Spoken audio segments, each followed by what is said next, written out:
Hola nuevamente, soy Hesler Yamir desde la aula de Administración de Empresas de docentes de la UNAVA y de Honduras. Vamos a hablar sobre lo que es la formulación del problema, que es el capítulo número 2 del libro de Marcela Benacín. Antes de hablar de lo que es la formulación del problema, tenemos que entender la anatomía de una decisión. ¿Por qué? Porque para poder definir el problema tenemos que entender si podemos tomar una decisión y qué tipo de decisión debemos de tomar. Y para poder tener claros estos elementos, necesitamos conocer con anticipación elementos sobre una decisión. El investigador, ya sea interno o externo, no puede llevar a cabo un proyecto si no conoce los componentes del problema, sin importar quién vaya a tomar la decisión. Este es desde el punto de vista del investigador. Él no puede tener una idea clara si no sabe qué componentes va a llevar ese problema y qué decisiones se van a tomar a través de él. Bueno, por este medio debe de existir un excelente canal de información y comunicación entre la persona que tomará la decisión, o sea, el que por lo general contrata a este investigador, e el investigador. ¿Por qué? Porque debe de haber un canal de información que fluya de manera constante para ir haciendo los ajustes necesarios tanto en la decisión que se tomará como en la investigación que se realizará. Entonces, ¿qué elementos forman parte de la decisión? Ya que la decisión es el trabajo de los administradores, tomar decisiones de los gerentes, de los dueños de empresas, es tomar decisiones diarias. ¿Qué elementos forman este tipo de decisión? Bueno, primero es qué tipo de decisión vamos a tomar. Eso se refiere a decisión financiera, decisión de recursos, de materiales, de cambio de características de un producto, de un servicio, qué nivel jerárquico tiene la persona que va a tomar la decisión. Cuando nosotros tenemos un problema y le damos o le planteamos una solución a alguien, hay que saber si esta persona tiene las competencias necesarias para poder tomar una decisión, o si él tendrá que referirse a su jefe inmediato, quien a su vez tendrá que referirse al otro, o si él directamente puede tomar la decisión con relación a lo que se investiga. 3. ¿Qué finalidad persigue la persona que tomará la decisión? Hay que entender qué es lo que él quiere, cuál es la finalidad que él percibe al momento de tomar esa decisión. 4. Identificar por qué están sucediendo las cosas. Eso es algo importante para tomar una decisión. Si es algo temporal, si es algo permanente, si es algo que se convertirá en una amenaza, si es algo que afectará de manera significativa o simplemente no va a afectar. 5. Las variables incontrolables. ¿Cuáles son aquellas variables? Hay gente que me pregunta, ¿cuáles son las variables incontrolables? Bueno, los gobiernos, la política, incluso la economía global, son cosas que uno no puede controlar. Y por último, determinación de los cursos alternativos de acción. ¿Cuáles son los cursos? ¿Qué decisión tengo que tomar? Aquí es donde el árbol de decisiones nos sirve para poder tener un panorama amplio sobre un fenómeno. Ok, yo voy a tomar una decisión, si tomo esta voy a tener este resultado, si tomo esta voy a tener este resultado, si hago una combinación de ambas tendré estos resultados. Pero ¿qué recomendaciones podemos dar para esto? O sea, ya que tomar la decisión no es algo que sea tan difícil, pero es muy complejo por el temor que la gente tiene a equivocarse. Primero hay que entender la interdependencia que existe entre las diferentes variables, ya sean variables dependientes o independientes, o que sean variables externas. Es tal que cada paso depende de una medida de otro paso, ya sea un paso precededor o un paso posterior. Es decir, el primero tiene estrecha relación, o sea, el primer paso con el segundo con el tercero con el cuarto y así sucesivamente. Es importante mencionar que cada uno de los pasos es una posible fuente de error. ¿Qué quiere decir esto? Que cuando nosotros estamos hablando de hacer una investigación, cada uno de esos pasos, que paso 1, 2, 3, 4, 5, 6, 7, 8, tienen una fuente de error. ¿Por qué? Porque son hechas por humanos. Incluso los mismos métodos no son exactos. Entonces esto ocasiona de que en cada una de esas etapas existe un error que al final ese error se va a ir trasladando a los demás puestos, a los demás pasos, y por consiguiente al final no tendremos lo que nosotros necesitamos.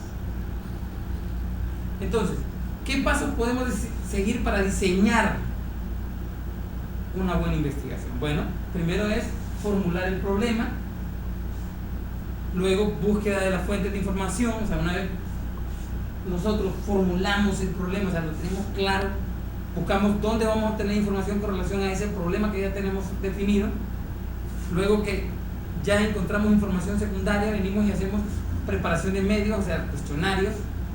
Luego hacemos el diseño de la muestra, quiénes y cuántas personas le vamos a preguntar. Una vez tenemos las personas y la cantidad de personas que tenemos que consultar, recogemos los datos, o sea, la recopilación de la información. Una vez tenemos la información en nuestro poder, empezamos a hacer el análisis de los datos para al final tener un informe de esos datos. Vamos a ver cada una de estas etapas más explicadas a continuación. Esta es la forma gráfica, o sea, cada uno tiene un paso que sigue al otro.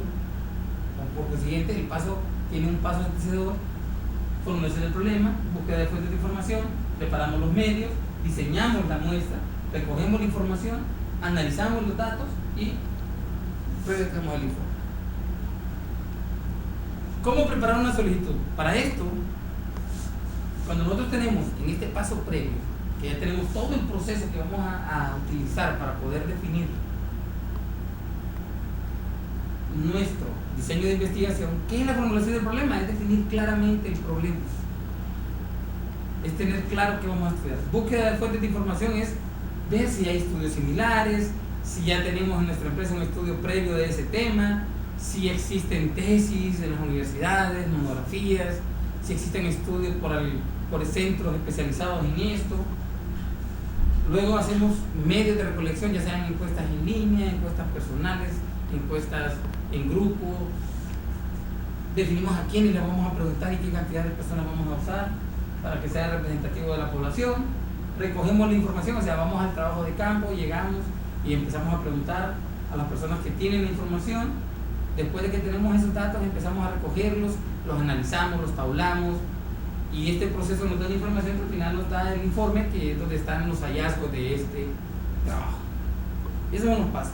Pero como esto no es algo que todo el mundo maneje de manera profesional, a veces las empresas tienen que tomar la decisión de contratan a alguien de afuera, conocido como compañía, empresa consultora o consultor independiente, o el mismo departamento de marketing se encarga de hacer las investigaciones.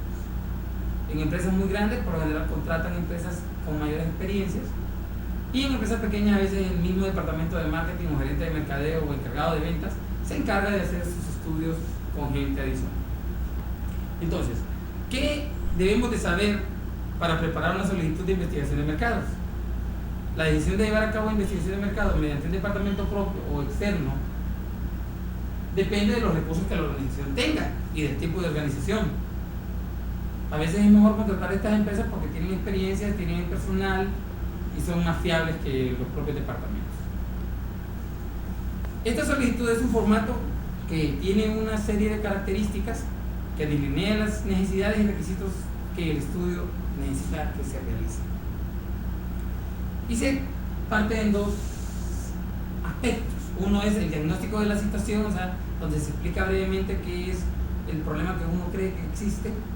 Y dos, redacta las instrucciones, las cuales llevan el antecedente del problema, que son las partes que preceden al problema, a la formulación del problema, los objetivos comerciales, lo que nosotros esperamos como empresa obtener con la información que obtengamos de la investigación, valga la redundancia, requisitos de información, o sea, qué información específica detallamos, que necesitamos obtener, uso que se espera de los resultados, o sea, lo necesitamos para tomar decisiones en esta área, sobre este producto, sobre retirar o ampliar la área de producción de X determinado producto o servicio.